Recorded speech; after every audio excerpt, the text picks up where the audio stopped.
అక్రమాలకు పాల్పడిన విద్యుత్ శాఖ ఎస్సీపై చర్యలు తీసుకోవాలని ప్రజా సంఘాలు ఐక్యవేదిక ఆధ్వర్యంలో శుక్రవారం కనిగిరి పట్టణంలో విద్యుత్ శాఖ కార్యాలయం ఎదుట నిరసన కార్యక్రమాన్ని చేపట్టారు.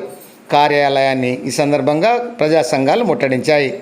ఈ కార్యక్రమంలో పాల్గొన్న ప్రజా సంఘాల ఐక్యవేదిక కన్వీనర్ పిసి కేశవరావు మాట్లాడుతూ, ప్రస్తుత ఎస్సీ కనిగిరిలో డీఈగా గతంలో పనిచేసిన సమయంలో అక్రమాలకు పాల్పడ్డానని, నిబంధనలకు విరుద్ధంగా అసైన్మెంట్లో వెంచర్లలో విద్యుత్ స్తంభాలను, మీటర్లను మంజూరు చేయడం జరిగిందన్నారు.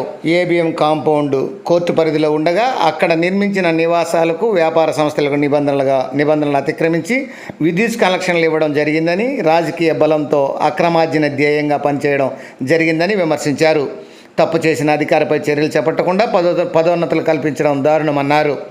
పెట్రోల్, డీజిల్, గ్యాస్ ధరలతో పాటు నిత్యావసర ధరలు పెరగడం, మరోపక్క కరోనా మహమ్మారి విజృంభించడంతో ప్రజల జీవనం కష్టతరంగా మారిందని, ఈ సందర్భంగా ఆదుకోవాల్సిన కేంద్ర రాష్ట్ర ప్రభుత్వాలు ఆ దిశగా చర్యలు చేపట్టకుండా పన్నుల భారం, ఛార్జీల మోత మోగించడం దుర్మార్గమన్నారు. పెంచిన ట్రూ అప్ ఛార్జీలు ప్రభుత్వమే భరాయించాలని ఈ సందర్భంగా ఆయన డిమాండ్ చేశారు. రాజకీయ జోక్యంతో విద్యుత్ శాఖ అధికారులు పేదల నివాసాలు ఉండే ప్రాంతాల్లో విద్యుత్ కనెక్షన్ ఇవ్వడానికి జంకుతున్నారని, అంటే ఇది చాలా సిగ్గుసేటని ఈ సందర్భంగా ఆయన విమర్శించారు.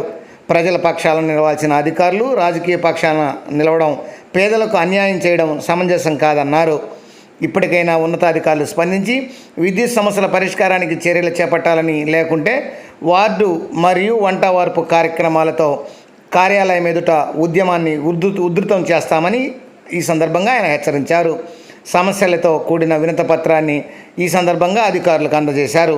ఈ కార్యక్రమంలో నాయకులు కొండారెడ్డి, కాసిం వలి, ఖాదర్ వలి, బషీర్బా, మైమూన్, రవణమ్మ, ప్రసన్న, ఆదిలక్ష్మి, నరేంద్ర తదితరులు పాల్గొన్నారు. చాలా స్పష్టంగా చెప్పారు, ఎవరైతే మొటేషన్లు అసైన్మెంట్ భూములు మార్చి ఆ రకంగా ఇచ్చారో వాళ్ళ మీద చర్యలు తీసుకోమని చెప్పి ఆ రకంగా చెప్పుకున్నారు. అందుకని మీరు ఎస్సీ గారి సమయంలో ఎస్సీ గారు ఇక్కడ డీగా ఉన్నటువంటి పీరియడ్లో ప్రధానంగా 2014, 2015, 2019, 2020 ప్రాంతాల్లో ఆ రకంగా ఇష్టం వచ్చినట్టు ఇష్టారాజ్యంగా ఈ కనిగిరి సబ్ డివిజన్ పరిధిలో మొత్తం సర్వనాశనం చేశాడు. ఆ రకంగా అమ్ముకొని ₹1,00,00,000 గడించి ఆ రకంగా ఎస్సీగా ఆ రకంగా కూర్చున్నాడు. అందుకని దీని మీద తక్షణమే ఒక కమిటీని వేసి తక్షణమే ఆయన మీద చర్య తీసుకోవాలని చెప్పి ఆ రకంగా ప్రజా సంఘాల ఐక్యవేదిక రంగంగా కోరుతా ఉన్నాం. అందుకని ఎస్సీ మీద చర్యలు తీసుకున్నంత వరకు ఈ పోరాటం కొనసాగుద్దా. మరిన్ని ఇంట్రెస్టింగ్ వీడియోస్ కోసం మా ఛానల్ సబ్స్క్రైబ్ చేయండి. పక్కనే ఉన్న బెల్ ఐకాన్ని టచ్ చేయండి. మా వీడియోస్ కనుక మీకు నచ్చినట్లయితే లైక్ చేయండి, కామెంట్ చేయండి మరియు షేర్ చేయండి. Thank you viewers.